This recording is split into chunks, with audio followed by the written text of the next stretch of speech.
Les Écritures identifient plusieurs événements de l'Ancien Testament, notamment le tabernacle, le système sacrificiel et la Pâque, comme des types de la rédemption accomplie par Christ. Le tabernacle de l'Ancien Testament est décrit comme un type en Hébreux 9, 8, 9. Le premier tabernacle est une illustration pour le temps présent. L'entrée du grand prêtre dans le Saint des Saints, une fois par an, préfigure la médiation de Christ, notre grand prêtre. Le voile du tabernacle est par la suite décrit comme un type de Christ, Hébreux 10, 19, 20, en ce que sa chair a été déchirée comme le voile lors de sa crucifixion, pour ouvrir l'accès à la présence de Dieu à ceux qui sont couverts par son sacrifice. Hébreux 9, 19, 26 cite tout le système sacrificiel comme un type. Les éléments du culte de l'ancienne alliance appelés l'image des réalités célestes et de simples copies du véritable sanctuaire étaient consacrés par le sang des sacrifices. Ce passage dit que les sacrifices de l'Ancien Testament sont des types de sacrifices final de Christ pour les péchés du monde.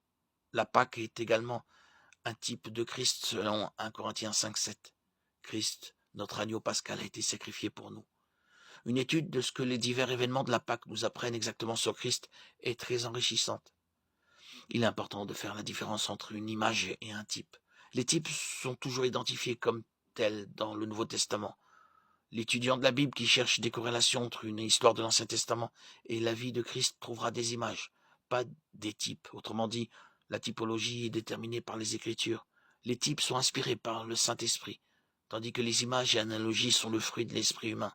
On peut par exemple établir des parallèles entre Joseph, Genèse 37, 45, et Jésus. L'humiliation puis la glorification de Joseph semblent correspondre à la mort et à la résurrection de Christ. Le Nouveau Testament ne cite cependant pas Joseph comme une figure du Christ. Par conséquent, l'histoire de Joseph peut être employée comme une image, mais pas un type de Christ. On peut définir un type comme un symbole prophétique, en ce qu'il représente tous un événement à venir. Plus spécifiquement dans les Écritures, un type est une personne ou un élément de l'Ancien Testament qui préfigure une personne ou élément du Nouveau Testament. Il s'agit ici de la typologie biblique. Par exemple, le déluge à l'époque de Noé, Genèse 6, 7, est employé en 1 Pierre 3, 20 comme un type du baptême. Pierre emploie le terme figure. Un type de Christ est un personnage de l'Ancien Testament dont l'attitude ou les actes correspondent à ceux de Jésus dans le Nouveau Testament, ou encore un objet ou événement qui représente une qualité de Jésus.